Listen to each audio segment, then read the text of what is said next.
Hello everyone, how are you. मैं नीतीश शर्मा। आज हम एक ऐसा कॉन्सेप्ट सीखेंगे जो आपको मजा आ जाएगा। देखो, ये क्वेश्चन आपको दिख रहा होगा।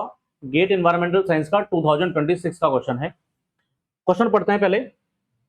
विच of the following options are is not associated with LCA, are not associated steps involved in carrying out the life cycle assessment LCA.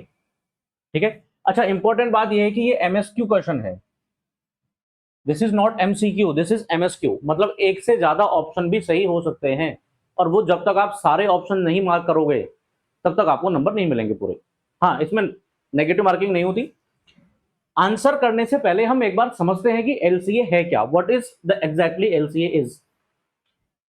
सी, जब हम एलसीए की बात करते हैं, life cycle assessment, life cycle assessment, जब हम इसकी बात करते हैं, इसका मतलब यह है कि आपके पास में कोई भी एक प्रोडक्ट है, उस प्रोडक्ट के ड्यूरिंग एंटायर लाइफ हर एक स्टेप में इन्वॉल्व एनवायरमेंटल इंपैक्ट, उसको आपको मेजर करना है, उसको आपको असेस करना है।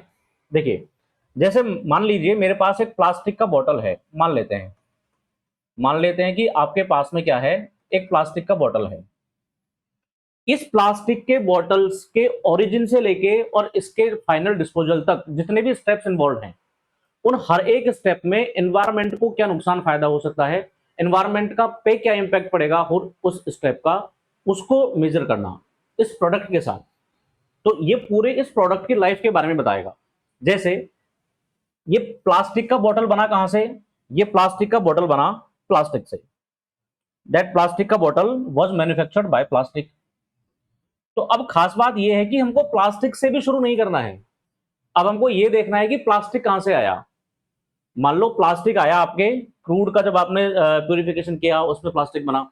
तो क्रूड के भी एक्सट्रैक्शन से लेके, कि क्रूड का एक्सट्रैक्शन हुआ, उसको प्रोसेस किया गया, उसके बाद में प्लास्टिक बना।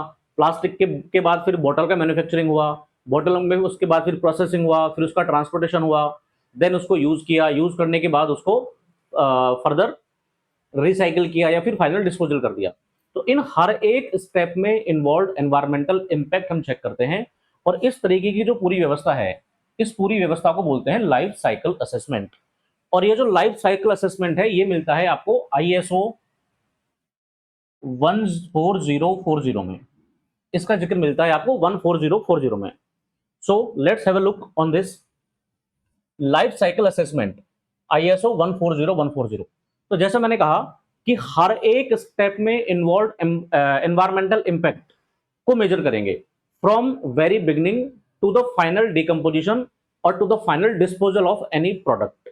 Okay, so LCA is systematic method which is used to assess the environmental impact of a product or service across its entire life cycle, from raw material extraction to final disposal, which is commonly known as cradle to grave। पालने से लेके grave तक का। अच्छा, यहाँ पे कई सारे स्टेप इन्वॉल्व हैं। तो एक स्टेप, जो शुरुआत का स्टेप हम बात करेंगे गोल एंड स्कोप की, वहां हम डिफाइन करते हैं कि हमको कहां तक का मेजरमेंट लेना है। would you whether you want to calculate or whether you want to measure the impact from cradle to gate, means from the extraction of metal to the its manufacturing, or whether you are taking it during the whole life, like from the extraction of metal to the final disposal। Okay, so extraction to final disposal, commonly known as cradle to grave approach, ISO 14040 2006 defines principles and the framework for conducting this assessment। तो ISO 14040 इस बात के बारे में जानकारी देता है कि इस पूरी LCA में, लाइफ साइकिल असेसमेंट में, क्या क्या स्टेप्स इन्वॉल्व होंगे, क्या क्या उनके प्रिंसिपल हैं, किस तरीके से आपको काम करना है। विच कवरिंग गोल, अब देखिए ये स्टेप है गोल्ड एंड स्कोप, उसके बाद में इन्वेंट्री एनालिसिस, उसके बाद में इंपैक्ट असेसमेंट एंड इंटरप्रिटेशन। यहां मैंने एक एग्जांपल लिया है सीमेंट का, कि जैसे ही आपने सीमेंट को बनाया, तो सीमेंट को बनाने के लिए सबसे पहले हम उसका स्कोप डिफाइन करेंगे कि हम इस सीमेंट की लाइफ को कहां से कहां तक मेजर करने वाले हैं। Whether we are measuring from the extraction to the manufacturing of cement, and whether we are conducting this analysis from the extraction of raw material to the final disposal of that particular product. Okay, उसके बाद जो दूसरा scope आएगा, inventory. Inventory analysis में हम ये करेंगे कि जब आपने सीमेंट को मैन्युफैक्चर किया, उस पूरी प्रोसेस में क्या क्या हुआ, हम एक एक चीज को लिस्ट आउट करेंगे, एक एक चीज का डेटा मेंटेन करेंगे कि पहले एक्सट्रैक्शन ऑफ रॉ मटेरियल हुआ, उसके बाद में एक्सट्रैक्शन ऑफ रॉ मटेरियल के बाद जब आपने मैन्युफैक्चरिंग किया, तो मैन्युफैक्चरिंग में जैसे मान लो CO2 का एमिशन हुआ, ड्यूरिंग द मैन्युफैक्चरिंग वाटर का कंजम्पशन हुआ, इन सारी चीजों के डेटा कलेक्ट करना, इस स्टेप को बोलते हैं हम इन्वेंट्री एनालिसिस। इन्वेंट्री एनालिसिस के बाद फिर हम देखते हैं कि इंपैक्ट क्या पड़ा। जैसे during the manufacturing CO2 emit हुआ, तो CO2 का एमिशन क्या इंपैक्ट डालता है एनवायरमेंट पे, जैसे ये ग्लोबल वार्मिंग के लिए रिस्पॉन्सिबल है। जैसे आप वाटर का कंजम्पशन कर रहे हो, इससे वाटर की कमी हो सकती है, मतलब एनवायरमेंट में एक एडिशनल और एड ऑन इफेक्ट तो डालता ही है। तो ये सारी चीजें हम लिस्ट आउट करते हैं, उसको बोलते हैं इंपैक्ट असेसमेंट।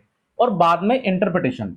इंटरप्रिटेशन में हम एनालिसिस करके फिर ये भी बताते हैं कि आप अगर इस तरह के अल्टरनेट यूज करें तो इससे एनवायरमेंट पे इंपैक्ट कम पड़ सकता है। तो जो प्रिवेंटिव मेजर्स हैं, ये प्रिवेंटिव मेजर देना, ये आता है आपका इंटरप्रिटेशन में। What it so whole cycle, like raw material extraction से लेके फिर आपने मैन्युफैक्चरिंग किया, फिर आपने ट्रांसपोर्टेशन और डिस्ट्रीब्यूशन किया, देन उसको यूज किया, और यूज करने के बाद फाइनल डिस्पोजल किया।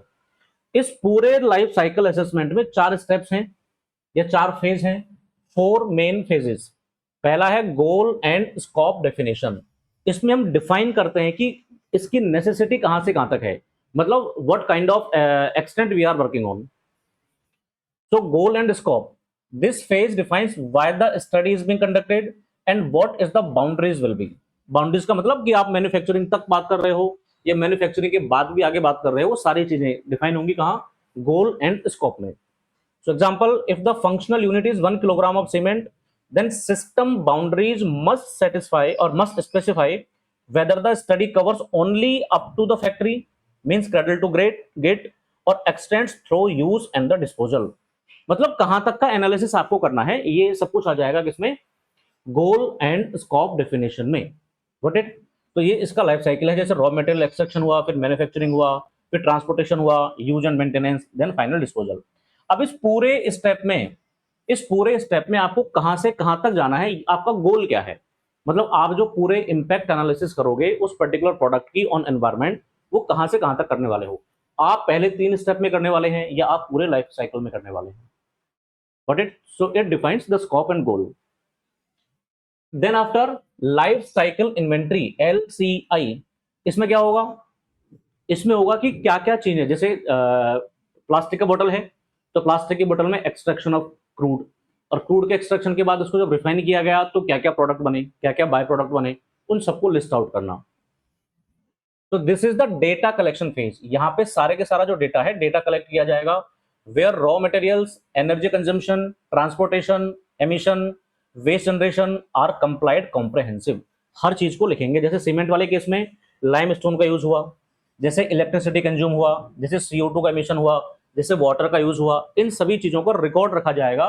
उस फेज को बोलते हैं लाइफ साइकिल इन्वेंट्री। और जब इन डेटा को रखोगे तो फिर इस डेटा का इंपैक्ट क्या पड़ा, मतलब इन प्रोसेसेस का इंपैक्ट क्या पड़ा ऑन द एनवायरमेंट, उसके स्टडी को बोलते हैं life cycle impact. So in this phase inventory data is converted into environmental impact category, कि उनका एनवायरमेंट पे इंपैक्ट क्या पड़ा, इस बात को समझना। Such as classifying CO2 emission under climate change. जैसे CO2 एमिट हुआ तो क्लाइमेट चेंज, ग्लोबल वार्मिंग, इन सबके लिए रिस्पॉन्सिबल है, it is greenhouse gas. और अगर वाटर ज्यादा कंज्यूम होता है तो water usage under water scarcity. अगर इलेक्ट्रिसिटी बहुत ज्यादा कंजम्पशन होता है इलेक्ट्रिसिटी का, तो भी जैसे वो वाटर से बन रहा है या फिर कोल से बन रहा है, तो कोल से बन रहा है तो again it is emitting CO2। Okay, again it is emitting CO2। So it includes 4 सब स्टेप्स। ये जो लाइफ साइकिल इंपैक्ट असेसमेंट है, ये इसमें 4 स्टेप होते हैं। आप सबसे पहले क्लासिफाई करोगे, जो आपके पास डेटा था उस डेटा में से कौन सा चीज किसके लिए रिस्पॉन्सिबल है। जैसे CO2 ग्लोबल वार्मिंग के लिए रिस्पॉन्सिबल है, लाइक दिस। तो हम इनको क्या करेंगे, क्लासिफाई करेंगे। देन उसका कैरेक्टरिस्टिक देखेंगे कि कैरेक्टरिस्टिक एनवायरमेंट पे क्या है। देन नॉर्मलाइजेशन करेंगे और बाद में उसका वेटेज क्या पड़ेगा, वो सारी चीजें बात करेंगे। और देन फाइनली आता है interpretation. So in the final phase, results are analyzed against the original goal and scope. sensitivity and consistency check are performed and improvement recommendation are provided. जैसे आपने कह दिया कि भाई आप सीमेंट के लिए एक्सट्रैक्शन कर रहे हो, तो वो भी एक एनवायरमेंट के डिग्रेडेशन का काम है, this is not eco friendly. तो हम फ्लाई ऐश सीमेंट यूज कर सकते हैं क्या? वहां पे आपको एडिशनल एक्सट्रैक्शन नहीं करना पड़ेगा। इस तरीके के जो प्रिवेंटिव मेजर्स हैं वो देना, ये सारे के सारा आता है आपका इंटरप्रिटेशन में, ये सारे का सारा आता है आपका इंटरप्रिटेशन में। तो बेसिकली सभी स्टेप्स में एनवायरमेंट पे क्या क्या इंपैक्ट पड़ा, इन सब चीज का स्टडी करना, it is called LCA, life cycle assessment. अब हमारे ओरिजिनल क्वेश्चन पे आते हैं, so question is which of the following options are directly associated with the steps involved in the carrying out life cycle assessment? Determination of functional goal, functional unit, yes. Defining goal and scope, this is step number 1. Defining technology readiness level, no. क्या क्या technology readiness level है इसके बारे में कोई बात नहीं की हमने। And listing out inventory of input and output, yes. तो इसका आंसर हो जाएगा A, B and D। This is your correct answer. अगर आपको इसी तरीके के कॉन्सेप्ट सीखने हैं बहुत डिटेल में, डीप में, हर एक कॉन्सेप्ट एनवायरमेंटल साइंस का, एनवायरमेंटल इंजीनियरिंग का, तो आप हमसे जुड़े रहिए। आज के लिए इतना ही। Thank you so much, have a good day.